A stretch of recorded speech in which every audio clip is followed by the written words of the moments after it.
Ooh, I am the TDOW Phantom. You don't know who I am. Ooh. Because that's about as much effort as they put into it. Yeah. I mean, I knew it going ahead of time. I knew the answer, but even then, I feel like I'd be able to figure it out. I mean, Rick Rude is someone I know only by name. Yeah. So. But you know he has a mustache. Yeah. And you're like, oh, you know he has a mustache. I give props for making the mask half white. Yeah. It was the wrong side, however. Yeah. But yeah. So, we're back finally with a paper review. Yeah, remember we used to do other shows from this channel? Yeah. We're bad at this. But this is the one we definitely want to do no matter what, because it's become a tradition, and I love Halloween things. Yeah. Though I will say, this is probably my least favorite of, well, definitely the Halloween Havoc so far, but definitely of the paper reviews we've done so far. One is just, I don't feel like they did enough with the whole idea of the Halloween Havoc. It was like, even last year, I don't remember last year super well, but I feel like there was stuff going on. Even if like all the matches weren't Halloween themed, there was still stuff going on. This was just a lot of matches, and while I won't say any of them were bad, they really blurred together. Yeah, that's why I tried to look, before we started recording, I tried to look it up on Wikipedia, but for some reason it wouldn't load to my phone. Because there's a lot of people I'm going to not remember in this one. I will say I like they're doing more with the sets now. Like, I like the tombstones. Very Simpsons Treehouse of Horror-esque. I was trying to read all those. Yeah. And the corny intro is always going to get me. I love a good corny Halloween intro. Yeah. But, like, you want to people make fun of, like, how a lot of modern WWE guys are, like, dark long hair and beards. So many white guys with long blonde hair. Yeah. Like, there are so many matches where, like, even if I knew remember the names of what wrestlers were wrestling at any given time, I could not remember who was who. Yeah. But let's go to the first match that's the most infamous. It's why this pay-per-view is well-known, or, again, rather infamously well-known, the Chamber of Horrors match. You see, this one was fun. This is like, this works with the gimmick or the theme or whatever. But even then, like, the announcers themselves said it.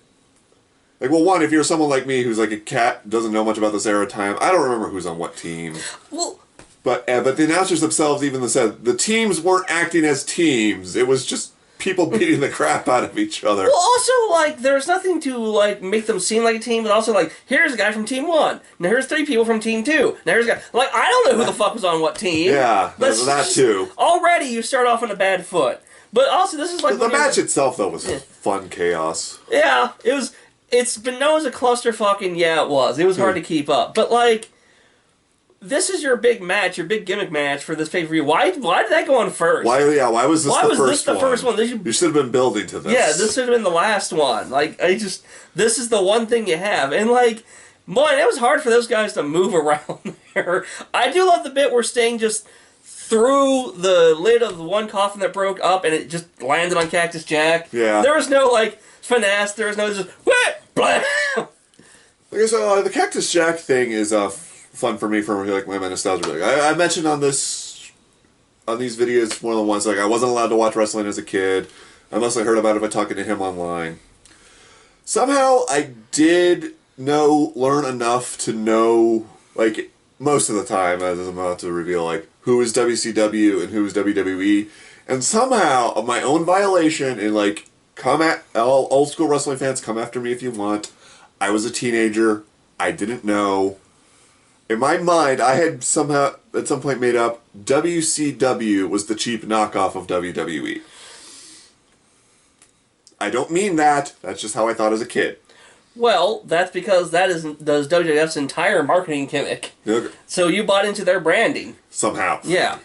So, okay, that said, so, like, there were a couple times where, like, okay, like, I know Goldberg's WCW, stuff like that. I mostly know Foley as Mankind growing up. I heard about him being Cactus Jack from you. I remember you telling me there was a big deal, like, oh, Mankind's not going to be in the match, but Cactus Jack will be. Oh, I love that bit. God, it was him and Triple H. It was so good. So seeing Mick Foley on WCW threw me for a bit. I was like, wait, what? Yeah. So that's all I can really say about that. I thought some of you might find that interesting, but...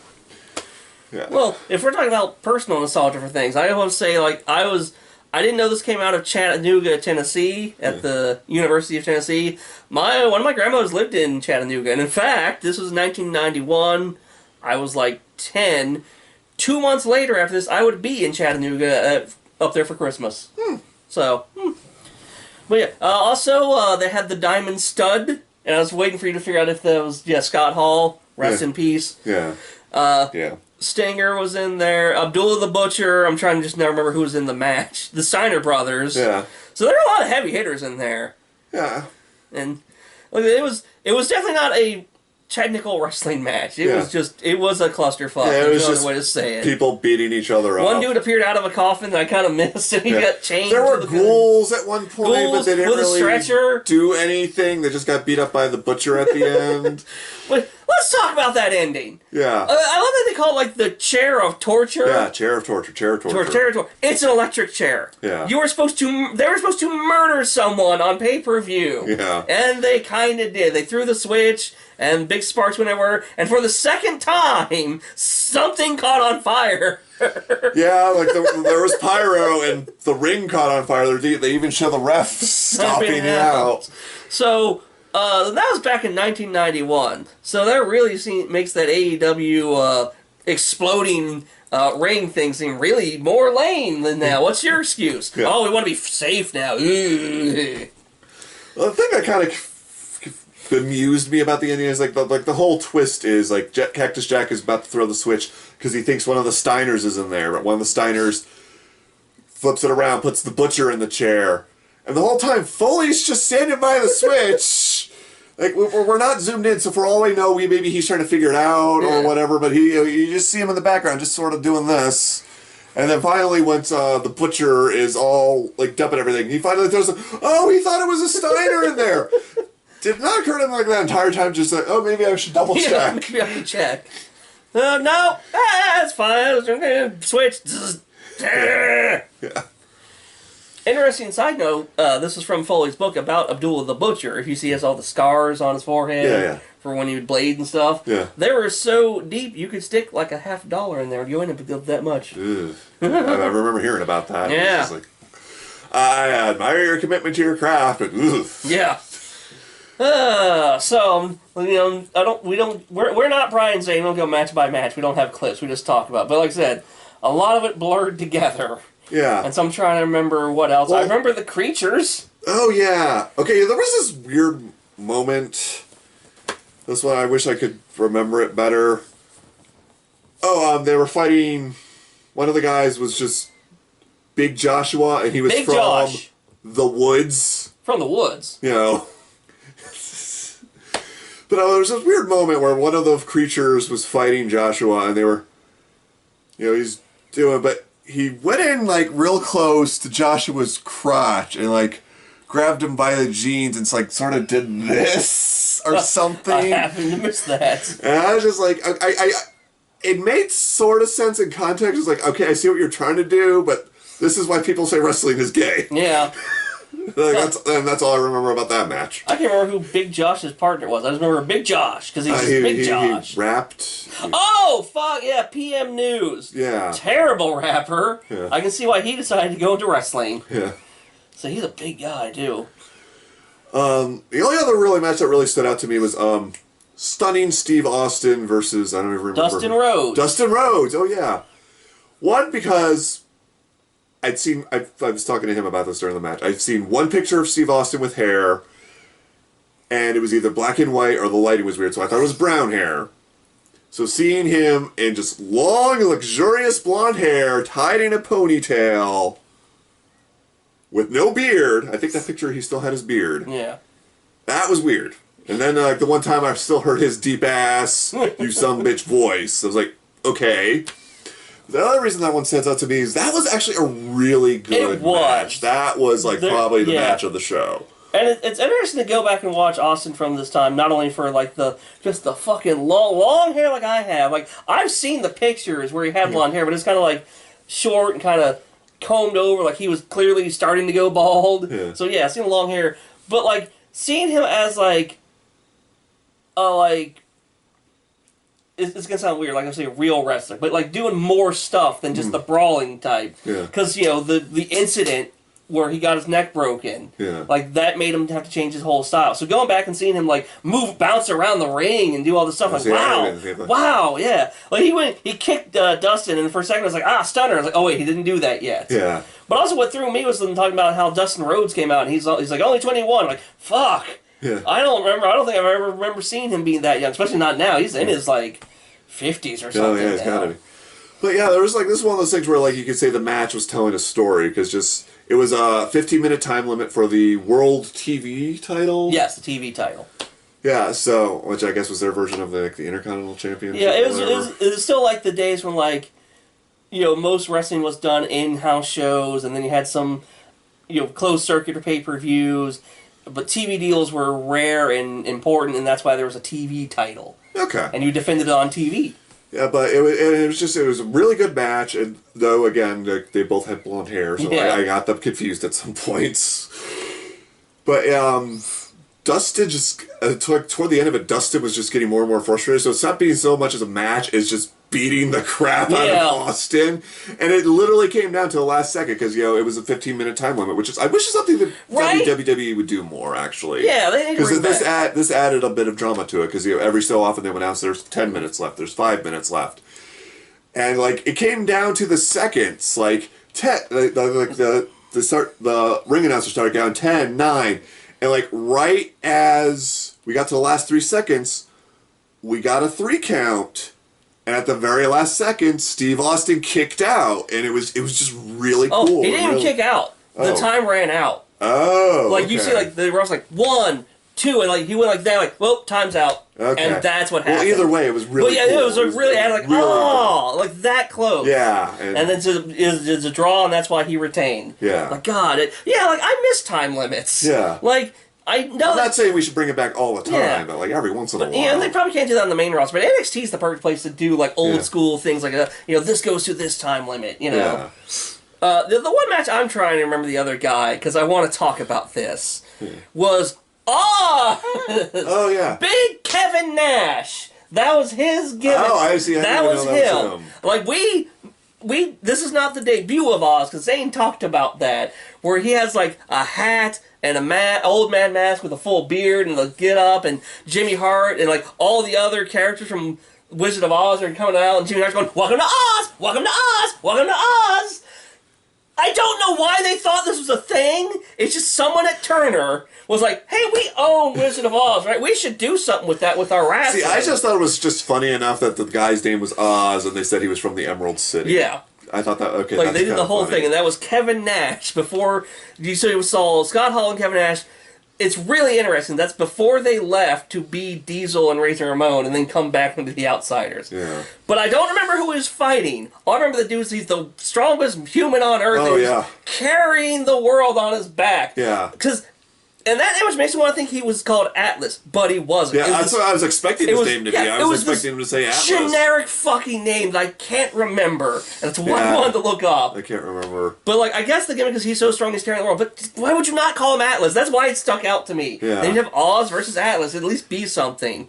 And that's part of the reason why I feel like this particular pay-per-view went on kind of long. Because this is like one of 2 matches that were back-to-back that were over in like no time. Yeah. Like, why were we even here? Yeah, and also had a weird ending. Yeah, like the dude just picked Oz up and did the backbreaker. And like, all right, and it's like, we're done. We're done. Like, okay. No tap or anything. No, just, all right. Like, taps didn't exist yet because the UFC wasn't a thing. But then usually he'd pass out. But he didn't pass out. He's like, okay, or like, I quit. Get me out of here. Yeah, oh my god. No. Fresh just like, done. Like, all right. What was the point of that? Yeah, but like the match right after that was it was like, was it Johnny B. Bad versus someone? Okay, look, guys, I promise I'm not picking my nose. It's just really itchy. But yeah, like it was over in like, it was Van Hammer versus someone. Yeah. Because I remember his intro was longer than the match. Yeah. And he didn't play the guitar. He was no Rick Boogs, I'll tell you that much. Or even an Elias. Yeah. He's just swinging the guitar, so clearly he has no idea how to play the fucking guitar. Yeah. I did like the earlier match with Terrence Taylor, the computer man of the 1990s. Yeah. I remember that one being a good match too, but I don't remember any specifics other than the old other than the old '90s laptop. They always have half open because clearly there's nothing on that computer. Yeah, and she's like Miss was it York or something like that? Alexandra York. Yeah, and they like opened it up to look at it, and it's like, oh, see, here's what you got to do because we're doing computer things. And like, there is no fucking laptop or computer in the '90s that opened up any program that quickly. Yeah. You are clearly lying. Then they had Bobby Eaton, beautiful Bobby Eaton, which is also part of it. He comes around later, and they're trying to angle him so you can't see the computer's on because it's like half closed. Yeah. Like, there's nothing on that computer. Yeah. Ugh. Okay. Again, I feel like we should either write these down or get a thing to try to remember more things to talk about. Yeah. But yeah, like a lot of it, like kind of blurs together. And again, all those like when Evolution happened, all these people whining about, oh, how come there's no men pay-per-view? Yeah. No all men pay-per-view. There. Decades of this. Yes. Decades. Decades and decades and decades. And again, I don't want to say any of the matches. There was 2 matches that were kind of nothing. Yeah. But like none of the matches were bad. I remember being entertained, but it's just like it felt like it went on really long, and a lot of the wrestlers looked the same. I don't know who any of them are because I didn't watch back then. Yeah, that's the other thing. Like I know some of them through watching things through Cultaholic, Zane, all of them, What Culture, but like none of them has grabbed me yet. And I'm like, oh yeah, it's that guy, cool. I will say, I don't know. Like, clearly, most of the music has been dubbed in. I don't know what they were playing at the time. Yeah. Like, the Freebirds, or at least one of the Freebirds is out there, and, like, that's not their music. Yeah. It's really generic, and I'm like, if you're gonna do that, do, like, Halloween shit. At least when the Phantom appeared, it was like, da-da-da! Da-da-da-da-da. So at least they did that. Yeah. And we saw young Paul Heyman. Yeah, and I mentioned that again, something I mentioned while we were watching. It's like, I don't know how he still has a voice. Because that promo alone, it sounded like his voice was, like, exploding in places. Yeah. Like, geez, my throat just hurt watching that. It was like where they revealed he who was the Phantom screaming that whole time. I love his, like, big 90s portable phone, not cell phone, portable phone. Yeah. Well, yeah, like, I do like the Halloween Havocs. I can't wait till we get more and more absurd with the Halloween theme. Right now, it's like that's the big thing that this one was lacking. This could have been like literally just about any other pay-per-view. Yeah, and especially it doesn't help that we came off. We just watched NXT's Halloween Havoc last night, and that was just balls to the walls. Was crazy, and Chucky was there. Out of fire, chasing toxic crashing through a haunted house. Yeah, that was great. Oh, I love that. And like a lot of the matches were gimmick matches too, And it's like again, like this is the era where there's not many gimmick matches. So I'm curious to see. I can't wait for the Yeti to show up. Yeah, that's what when you said like this is when it happens. I was like, oh, this is when the Yeti shows up. It's like, oh, no, I guess not. I was like, no, this was the Chamber of Horrors match, and it's like, oh, that was everything I was promised. And I was promised nothing, but it was ridiculous, and it really is kind of a one. Now I will say I did like Lex Luger versus Ron Simmons. Yeah, that was a really good match too. And I thought this is where Ron Simmons was going to win. Good storytelling too. So and God, Ron Simmons is jacked. Yeah. Damn. Yeah. But also, Lex Luger was was he covered in oil or just sweaty? Because he was, like, glowing. Yeah. I'm like, God damn, how is Ron holding on to him? Yeah. But that was a 2 out of 3 falls match, so it was a gimmick match at the time. And then there was storytelling there. And and yeah, like, I had to explain to him the old rules that I think the guy at the time put in that people didn't like, where, like, if you throw your opponent over the top rope, that's disqualification for you. Yeah. And so Harley Race was managing. He was in Luger's corner, and he pulled down Ron Simmons' tights, so almost mooning everybody. Yeah, so it was just Luger going over instead of both of them, and I'm like, okay, that's a really good storytelling, but you got to remember that was the rule. Yeah, I was very confused as to why that counted as a fall. Yeah, that was a disqualification. There was a fall. So, but yeah, like that was a really good. There were a lot of things that like Flying Brian Pillman. I forget who he was fighting for the first ever light heavyweight title. Like, that's stuff you see today, so it's really interesting to go back and see, like, how this was a highlight. It was a good match, but I don't remember any specifics. Yeah. I don't remember who the other person was. Yeah. Because they were both long blonde hair. As you can see, this is why we have so many viewers and subscribers. You look, if you want the in-depth stuff, you got everyone else. Here we're I just remember just watching this thing. How does Zane give concise play-by-plays, give good analysis, and his videos are all nice and compact? Yeah, like he takes notes, I'm assuming. Yeah. Maybe we should talk to him one day and say, hey, how to get some tips. Yeah. Oh, you got to write stuff down? I'm too lazy for that. Plus, we're laid back. But yeah, like, it's a good show, like, but like it's very much of its era. Yeah. Like there are light trails on the cameras. Like, oh yeah, I remember light trails. The first time or so that happens, like, wait, what's going on? Is that street? Oh, I did not remember that was a thing. Yeah. So we're working our way up. Zane actually reviewed the one we're gonna watch next year, 1992, and we're in for some stuff. So, okay. All right. So I guess we'll see you then. Hopefully we'll be back for, we'll try to get back on track with paper reviews. Yeah, I'll try to do some Booker Z's, remember those. I do want to do Raw Roulette at some point. Okay, I forgot all about that too.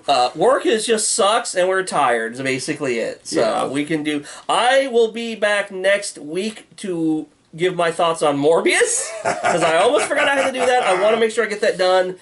In October, it has to be a Halloween thing. Yeah. It will be Morbin time, unfortunately. And then we'll see you in November for Survivor Series. Yes. See how we get. Probably one of my favorite pay-per-views. With, changed up a bit with War Games! All right. Happy Halloween, folks. Ooh. Ooh.